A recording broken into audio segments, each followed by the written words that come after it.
Hi, babies. Now you can see Puffin better, because I used my cell phone the other day and zoomed in, and zooming on the cell phone kind of sucks. There we go. There's little Puffin. Little Puffin. Puffinator.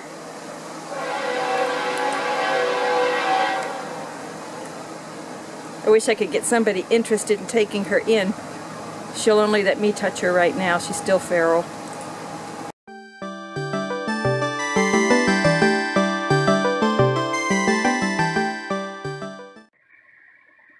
Since I had to cut up the fiberglass for under the sink area, the kitchen area, I decided to go ahead and do what I had left in the living room. So there we go. Unfortunately, I just need this much more. It was easier, rather than trying to work this in behind the board, to just pull the board loose. I can use the mending plates over this and secure that board back down. And I don't know if I'll have to do the same for that one, but that one got broken a while back too. So we'll just do that and get that fixed. Each step I do gets me a little closer, right? On my wall over here, I did use the duct tape because the electrical tape wasn't holding, and I said in a previous video I was going to do that. And I believe the duct tape will hold. Duct tape. No quack quack, it's duct. Okay, so now I am going to do another little test thing. I'm going to leave one of these walls as they are. I'm going to put reflectix over one wall, and over another wall I'm going to put reflectix and just lean one of the panels, one of the corrugated metal panels on it. I'm going to borrow my friend's temperature sensor gun and test this tomorrow to see what the differences are in temperatures, because I really would like to take the reflectix and go ahead and put it over the fiberglass just to seal the fiberglass down, and then put the corrugated metal over the reflectix. But I'm really curious what the temperature variations will be. Okay, so I kind of have my mock-up wall here. Over here is just the plain fiberglass, which I will test with the thermometer thing, the temperature gun. And this is just the reflectix with the insulation underneath it. I've got it propped up with a board, and all the same stuff is underneath this section. And I put one of the corrugated metal panels on it and propped that up with a board.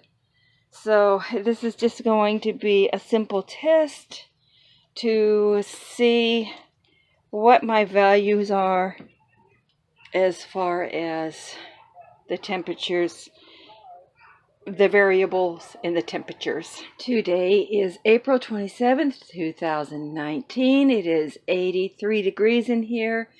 It's about 12:30, I think. And I'm going to test these things. It's still kind of early though. Let's do this. Let's do a test. There we go on the panel.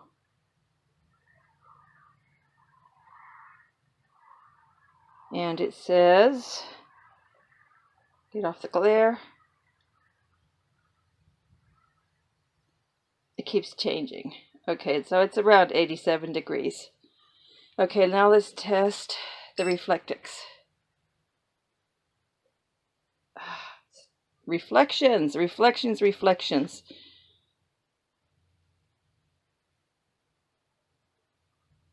Okay, let's do that again. I think the battery's going in this.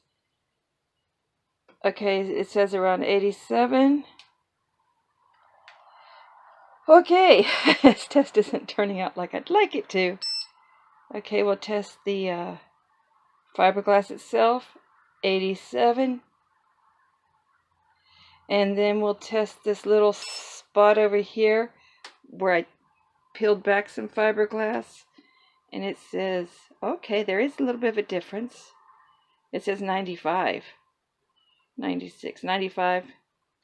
We'll average it out at 95. If I can get the thing pointed. Okay. So there's my test for now, and I will do another test in a little while when it really starts to heat up out. Okay, it's about 4 o'clock in the afternoon. We are in full sun now, so we're going to do an insulation test. Okay, so right here, insulation.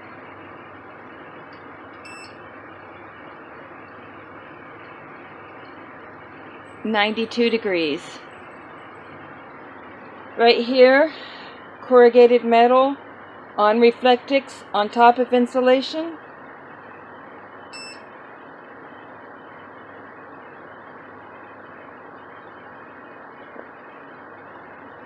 (91). Okay, right here, over reflectix and insulation.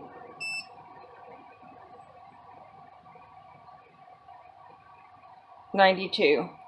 So the reflectix, as they have said before, will only give you a value of 1, an R value of 1 if it's placed against something. However, I'm using it as an insulation barrier.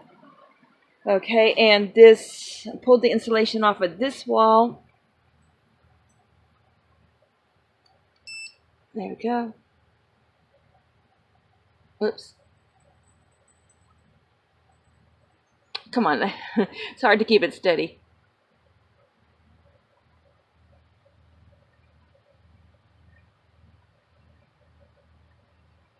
Okay, so it's around 99 to 100 degrees.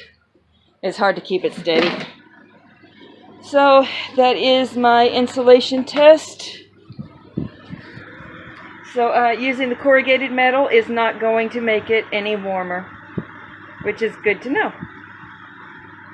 And the insulation has an R value of 13.